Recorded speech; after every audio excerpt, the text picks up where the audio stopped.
ഇന്ന് big boss നമ്മുടെ ഷാനവാസിന് ഒരു സീക്രട്ട് ടാസ്ക് നൽകുകയാണ്. കാരണം കഴിഞ്ഞ തവണത്തെ സീക്രട്ട് ടാസ്ക് കുളമാക്കിയ ആളാണല്ലോ, അത് മുഴുവൻ കംപ്ലീറ്റ് ചെയ്യാൻ പറ്റിയിരുന്നില്ല. അതുകൊണ്ട് തന്നെ ആയിരിക്കണം ഇനി പുതിയതായിട്ട് ഒരെണ്ണം കൊടുക്കുന്നത്. വേറെ ഒന്നുമല്ല, ഈ ആഴ്ച ബിഗ് എവിക്ഷനിലൂടെ വീട്ടിൽ നിന്ന് ഒരാളെ പുറത്താക്കണം. അതൊരു പ്രാങ്കാണെന്ന് അതിനുശേഷം മാത്രമേ ആ വ്യക്തി അറിയാൻ പറ്റുള്ളൂ. അത് സക്സസ് ആക്കണം, വീട്ടിലുള്ളവരെ എല്ലാം വിശ്വസിപ്പിക്കണം.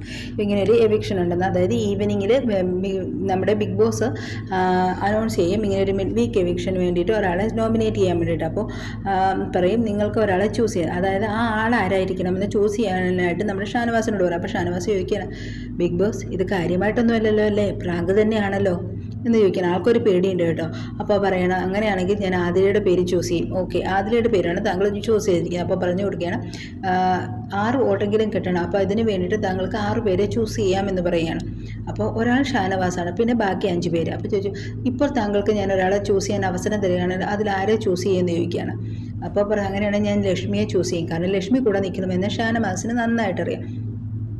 അനിമോളെ ന്യൂറേഡിയോ ഒന്നും പറയാൻ പറ്റില്ലല്ലോ. അപ്പോൾ ലക്ഷ്മി, പിന്നെ എനിക്ക് തോന്നുന്നു സാബുമാനെ സെലക്ട് ചെയ്യും, കാരണം സാബുമാൻ നന്നായിട്ട് നിൽക്കുമെന്നറിയാം. അതിനുശേഷം മനീഷ് ചേട്ടനെയും കൂടെ സെലക്ട് ചെയ്യുമായിരിക്കും ചിലപ്പോൾ.